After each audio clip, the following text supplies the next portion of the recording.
The biggest news of the day, Spurs center and generational big man Victor Wembanyama has been diagnosed with a clot. I think the first thing that popped in my head when I heard deep vein thrombosis, blood clot, was Chris Bosh, who, had to retire because of it. But it seems like this one is going to be more like what Brandon Ingram dealt with in his shoulder.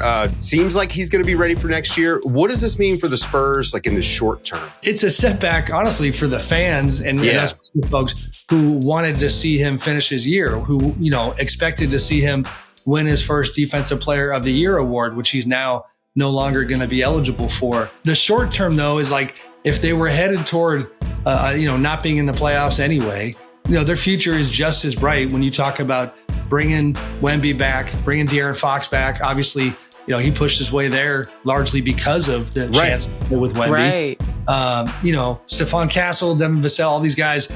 And by the way, 2 first-round draft picks in this June draft. They've got Atlanta's pick and they have their own. So, they're going to come back even stronger. I am very curious, as a quick aside, and this is maybe worth a whole pod down the road, who's going to be coaching the Spurs next year. I think their questions remain about Greg Popovich's health, his future. Mitch Johnson has done a nice job as interim, but a lot of rumors flying around about maybe a change happening there. So lots to be figured out. And I do still think a bright future for Wemby and the Spurs.